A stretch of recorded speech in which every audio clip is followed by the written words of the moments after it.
भारत भूषण आज आपके सामने क्लास 11th के लिए फिजियोलॉजी चैप्टर से, शरीर क्रिया विज्ञान चैप्टर से आज आप लोगों को पढ़ाने वाला हूं पाचन और अवशोषण के बारे में। यहाँ पर हम लोग पाचन और अवशोषण, मनुष्य के पाचन और अवशोषण को ध्यानपूर्वक देखेंगे, है ना। तो सबसे पहला क्वेश्चन है कि भोजन क्यों आवश्यक है, हम लोग भोजन को क्यों ग्रहण करते हैं। तो भोजन इसलिए आवश्यक है क्योंकि हम लोग भोजन के अवयवों को तोड़कर उससे ऊर्जा का निर्माण करते हैं, है ना। यानी कि भोजन जो है हमें विभिन्न तरह के कार्यों को संपन्न करने के लिए ऊर्जा प्रदान करने का काम करता है। इस वजह से हम लोग भोजन को ग्रहण करते हैं, ठीक है। तो भोजन जो हम लोग ग्रहण करते हैं उसको तोड़ करके जिस प्रक्रम के द्वारा हम लोग ऊर्जा प्राप्त करते हैं वह पूरी प्रक्रिया जो है पोषण कहलाती है। पोषण एक ऐसा प्रक्रम है जिसमें ग्रहण किए गए आवश्यक पोषक तत्वों को तोड़कर उससे ऊर्जा का निर्माण किया जाता है। यही क्या कहलाता है, पोषण कहलाता है।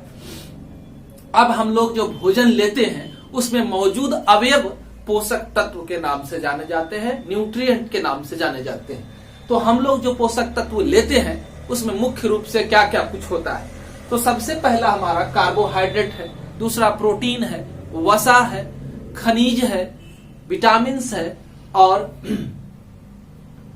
जल है ना। ये सबको हम लोग क्या करते हैं, पोषण के लिए लेते हैं, ठीक है। तो इन पोषक तत्वों को जब हम ग्रहण करते हैं, ग्रहण किए गए पोषक तत्व का अपघटन होता है, उसे तोड़ा जाता है और तोड़ करके उससे ऊर्जा का निर्माण किया जाता है।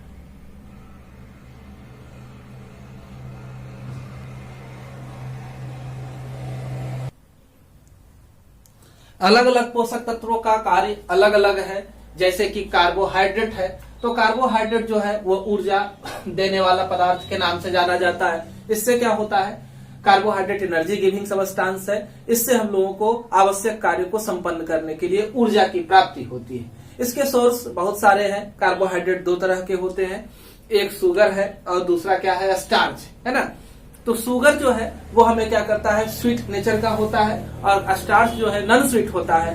शुगर जितने सारे फ्रूट्स हैं या मीठे सब्सटेंस है उसमें शुगर कार्बोहाइड्रेट पाया जाता है। और जितने सारे नॉन स्वीट्स है जैसे राइस है, व्हीट है, पोटैटोज है, तो ये सब में हमें क्या होता है, स्टार्च की प्राप्ति होती है और दोनों मिलकर के ऊर्जा प्रोवाइड करने का काम करता है। प्रोटीन क्या है, तो प्रोटीन को बॉडी बिल्डिंग सब्सटेंस कहा जाता है। ये हमारे शरीर में क्या करता है, हमारे शरीर का निर्माण करता है, हमारे वृद्धि के लिए सहायक होता है। कहीं भी शरीर में टूट फूट होती है तो उसका यह मरम्मत करने का काम करता है प्रोटीन। वसा जो है वह संचित भोजन के नाम से जाना जाता है। यह हमारे शरीर में संचित रहता है और आवश्यकता पड़ने पर जब कार्बोहाइड्रेट हमारे शरीर में नहीं होता है उस कंडीशन में यह ऊर्जा प्रदान करने का काम करता है वसा। ऐसे ही हमारे शरीर में इंसुलेटर का काम करता है, हमें गर्मी प्रदान करने का काम करता है। दूसरा है खनिज, है ना। खनिज कई तरह के हैं, जैसे लोहा है, आयरन है ना, सोडियम है, पोटेशियम है, क्लोरीन है, आयोडीन है। तो ये सारे मिनरल्स जो हैं हमारे शरीर को बैलेंस रखने का काम करते हैं। इनकी कमी से कई तरह की बीमारियां भी उत्पन्न होती है। जैसे हमारे शरीर में अगर आयरन की कमी हो जाती है तो एनीमिया उत्पन्न होता है ना। इसी तरह से सोडियम पोटेशियम की कमी हो जाएगी तो हमारे तंत्रिका तंतु प्रभावित होते हैं, हमारे कार्यों के संपादन में, संवेदनाओं को स्थानांतरण करने में दिक्कत होती है। इस तरह से खनिज हमारे लिए जरूरी है शरीर को संतुलित रखने के लिए।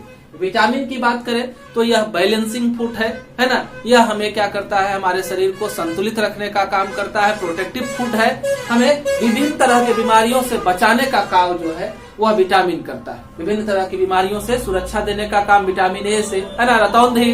इसी तरह से और भी विटामिन बी है, vitamin B2, B1, B2, B3, B6, इस तरह के कई सारे विटामिन है जो विभिन्न तरह के रोगों से बचाने का काम करता है। दूसरा है जल, है ना, सभी को घोल करके उचित जगह पर पहुंचाने का काम करता है। इसी तरह से हमारा अगर मनुष्य में देखा जाए तो मनुष्य का पाचन तंत्र जो है वह दो चीज से मिलकर के होता है बना हुआ। यह एक लंबा नलिकाकार रचना है ना, जो कुंडलित होता है। इसे आहार नाल कहते हैं, एलिमेंट्री कैनाल कहते हैं। और दूसरा है डाइजेस्टिव ग्लैंड है, पाचक ग्रंथियां है जिससे पाचक रस का स्राव होता है ना।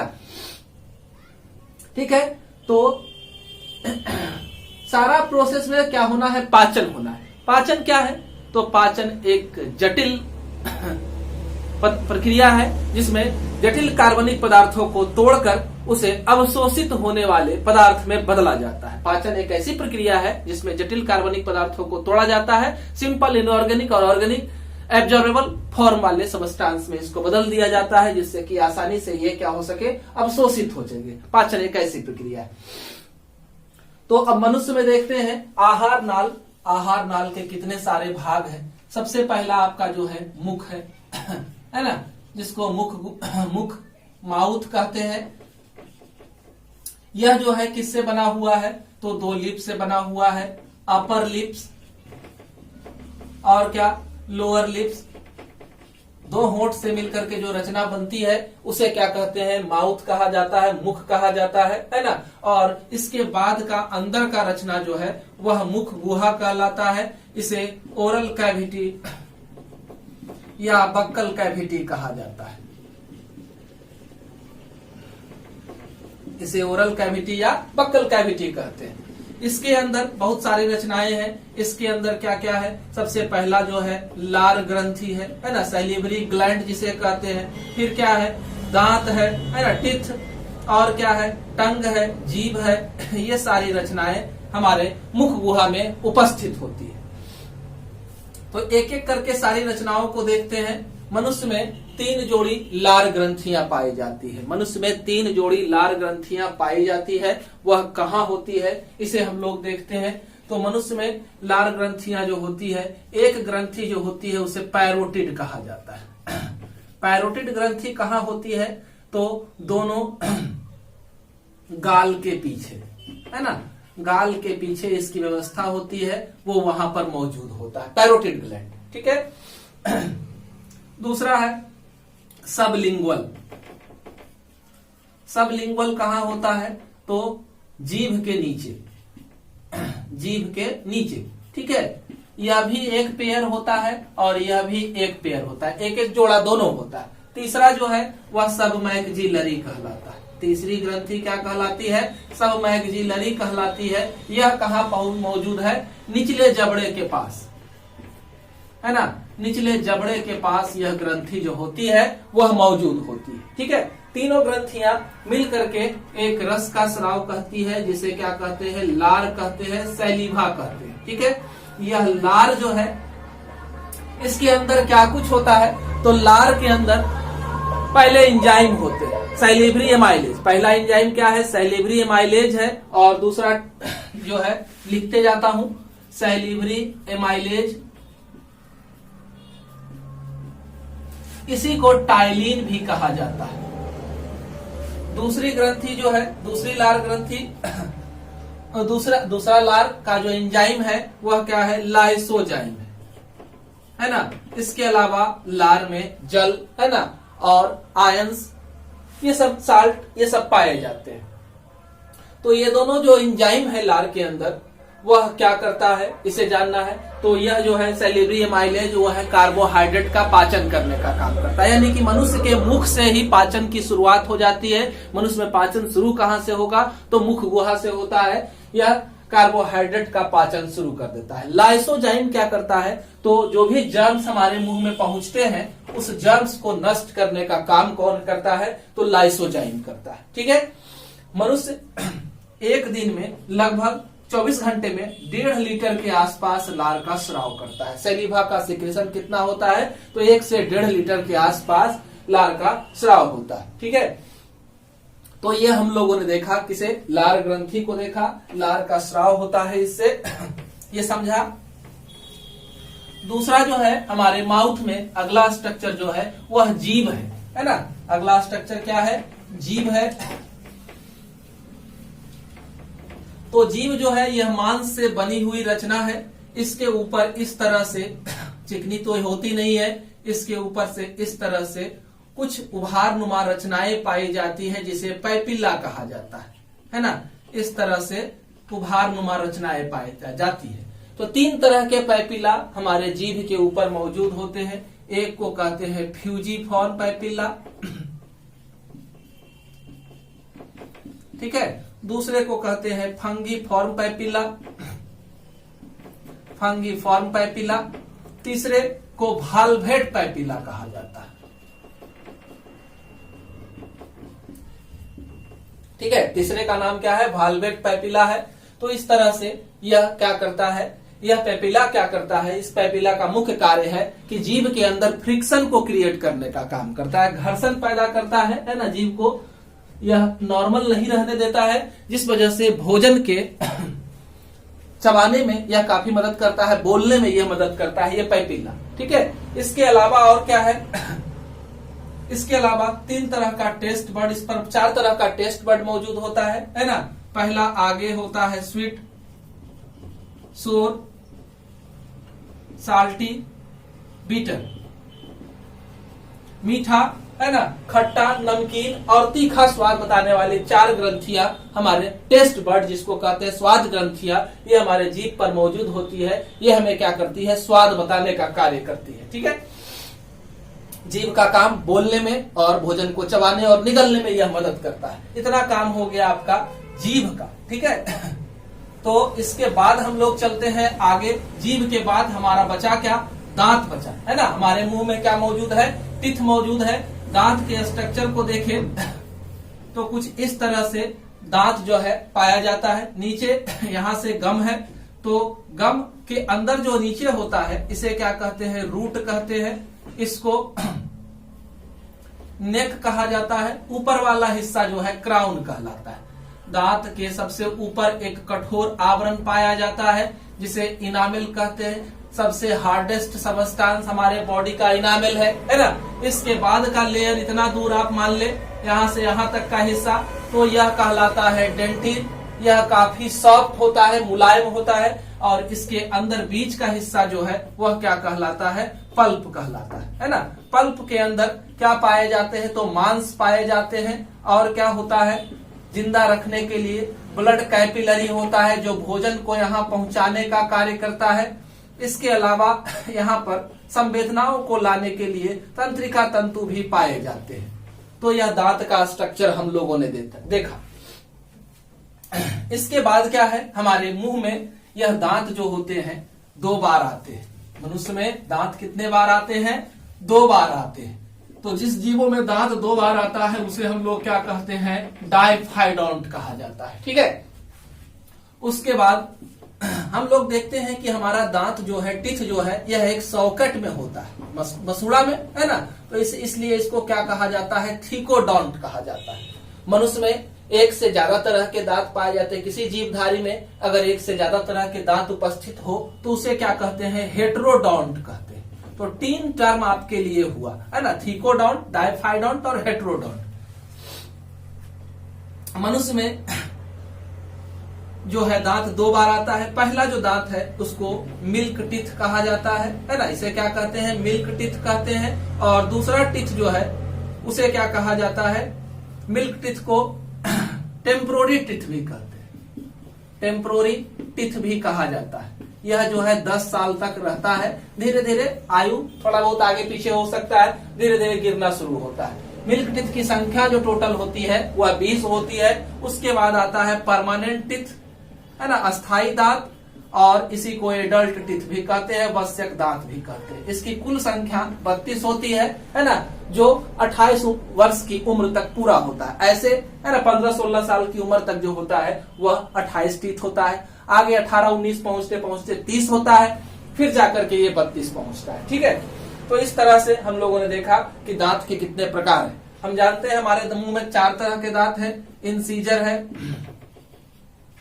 कैनाइन है, प्रीमोलर है और क्या है, मोलर है। ये 4 तरह के दांत हमारे माउथ में पाए जाते हैं। आगे वाले दांत को है ना इंसीजर कहते हैं, निकला हुआ दांत को कैनाइन कहते हैं, उसके बाद का प्रीमोलर और लास्ट वाला मोलर होता है। तो इस दांत को कैसे हम लोग पता लगाएंगे कितना है, इसको काउंट करने के लिए इस तरह से हम लोग देखते हैं। इसके लिए डेंटल फॉर्मूला दिया गया है। ह्यूमन का डेंटल फॉर्मूला है, यह होता है 2-1-2-3/2-1-2-3 गुने 2। हम अपने शरीर को यहाँ से 2 हिस्सों में विभक्त कर दिए। देखिए यहाँ गैपिंग आपको स्पष्ट दिखाई दे रहा है। तो ये 2 जो मैं पकड़ रखा हूँ, ये जो है वो क्या, इंसीजर है। उसके बाद एक नुकीला वाला जो दांत है उसे क्या कहते हैं, कैनाइन कहते हैं। उसके बाद जो 2 दांत होगा उसे प्री मोलर कहेंगे। उसके बाद का दांत 3 जो है वह क्या कहलाएगा, मोलर। ये आधे हिस्से का, यानी कि इसको दुगना करेंगे तो जोड़ ले, 2 1 3, 2 5 3 8, गुने 2 16 ऊपर 16 नीचे, है ना। इस तरह से ह्यूमन में लोअर जा और अपर जा में कुल दांतों की संख्या होती है। ठीक है। उसके बाद दांत के बाद आगे चलते हैं, हम लोग आगे बढ़ते हैं। मुंह का अंतिम हिस्सा को क्या कहा जाता है, फेरिंग्स कहा जाता है ना, ग्रसनी। और यहां से यह बढ़ते जाता है। जैसे अगर हम जानते हैं यहां से 2 पाइप शुरू होता है, एक तो फुट पाइप होता है और एक क्या होता है, आगे वाला जो पाइप है वह क्या कहलाता है, विंड पाइप, और उसके अंदर जो होता है वह फुट पाइप होता है। तो ये जो विंड पाइप है, हवा वाली नली है जिससे हवा अंदर जाएगा, इसके ओपनिंग को क्या कहा जाता है, ग्लोटिस कहा जाता है। और इसके ओपनिंग को गलेट कहा जाता है, फुड पाइप वाला, है ना, के ओपनिंग को क्या कहते हैं, गलेट कहते हैं। इस दोनों के ऊपर एक कार्टिलेज का बना हुआ, उपास्थि का बना हुआ एक ढक्कन होता है जो बारी बारी से दोनों को ढकने का काम करता है ना। तो इस ढक्कन को क्या कहा जाता है, यह इपीग्लोटिस कहलाता है। यह कवर क्या कहलाता है, इपीग्लोटिस कहलाता है। ठीक है। यह बारी बारी से दोनों को ढकने का काम करेगा। हम लोगों को इधर पढ़ना नहीं है, हम लोगों को इस फूड पाइप के बारे में पढ़ना है, ओइसोफेगस। यह जो आगे जाएगा इसे क्या कहा जाएगा, ओइसोफेगस कहा जाएगा। तो यह आगे नीचे तक उतरेगा। आगे तक पढ़ने के लिए सबसे पहले हम लोग देखते किसे हैं, तो सबसे पहले हम लोग देखते हैं अपने पाचन तंत्र को। इसमें कितने सारे भाग होते हैं। तो ये ऊपर वाला हिस्सा है, ये वाला हिस्सा जो है यहीं पर सैलिवरी ग्लैंड मौजूद होता है ना। 2 पाइप आ रहा है, एक फुट पाइप और दूसरा विंड पाइप, है ना, वो तो चला जाएगा। तो इसी से ऊपर जो है सैलिवरी ग्लैंड 3 पेयर में मौजूद होता है। नीचे उतरते हैं, इस नली को ओइसोफेगस कहा जाता है। हमारा यकृत है, लीवर है, यह 2 लोब में बटा हुआ होता है। इसी के ऊपर एक थैलीनुमा रचना है, गॉल ब्लैडर, जो इसके रस को स्रावित कर, रस को जमा करने का काम करता है ना। पित्त थैली कहते हैं इसे। यह जो रचना है इसे स्टोमक कहा जाता है, अमाशय कहा जाता है ना। उसके बाद स्टोमक के बाद, अमाशय के बाद यहां से लेकर के यहां तक का जो हिस्सा है वह क्या कहलाता है, वह डिओडिनम कहलाता है। यह यू के आकार का या उल्टे यू का आकार का या फिर सी के आकार की रचना है ना। यह डिओडिनम कहलाती है। और यहां से लगभग 1 मीटर का हिस्सा जेजिनम कहलाता है। उसके बाद का हिस्सा जो है इलियम कहलाता है। तो हमारा डिओडिनम, जेजिनम और इलियम, ये तीनों मिल करके छोटी आंत का निर्माण करता है ना। ये पूरा हिस्सा किसका है, तो छोटी आंत का है। ठीक है। उसके बाद आप देखें, हमारे छोटी आंत के ऊपर एक बड़ी सी रचना दिखाई दे रही है। ठीक है। यहाँ एक ये छूटा अग्नाशय इसे कहते हैं, पैंक्रियाज कहते हैं। इससे पाचक रस का स्राव होता है। आगे जो हम देखेंगे तो आगे जो है यह बड़ी आंत है। बड़ी आंत कई भागों में बटी होती है, लार्ज इंटेस्टाइन। तो यहां से ऊपर तक जाते हैं, यहां तक, फिर यहां तक, फिर यहां तक। तो इतना पूरा हिस्सा जो है वह हमारा कोलन कहलाता है ना। यह 3 पार्ट भाग बटा हुआ, इधर तो बंद है, तो इधर से यह ऊपर चढ़ता हुआ मालूम चलता है, इसलिए इसको एसेंडिंग कोलोन कहा जाता है। यह इस तरह से जा रहा है, इसे ट्रांसवर्स कोलोन कहते हैं। यह नीचे उतर रहा है, इस वजह से इसको डिसेंडिंग कोलोन कहते हैं। 3 पार्ट में हमारा बचा हुआ है। ये वाला हिस्सा सीकम है, जिसमें कि हमारा छोटा आंत खुलता है। ठीक है। ये वाला हिस्सा रेक्टम है, यह क्या करता है, मल को स्टोर करने का काम करता है। और ये वाला हिस्सा एनस है, टाइम टू टाइम इसे बाहर निकालने का काम करता है। अपेंडिक्स हमारे शरीर में यह एक अवशेषी अंग है, वेस्टिजियल ऑर्गन है। शाकाहारी जंतुओं में यह सेल्यूलोज का पाचन करने का काम करता है। भोजन छोटी आंत में पूर्णतः पचता है और उसके बाद बड़ी आंत में जाता है, जहां जल का अवशोषण होता है और फिर मल स्टोर रेक्टम में होता है ना। सीकम में छोटी आंत खुला, यहाँ पर कुछ जीवाणु होते हैं जो भोजन के पाचन में मदद करते हैं। ठीक है। तो इस तरह से हमारा पाचन होता है। अगले वीडियो में हम लोग और देखेंगे। वीडियो को लाइक करें, चैनल को सब्सक्राइब करें और लगातार हमारे चैनल से जुड़े रहें। धन्यवाद।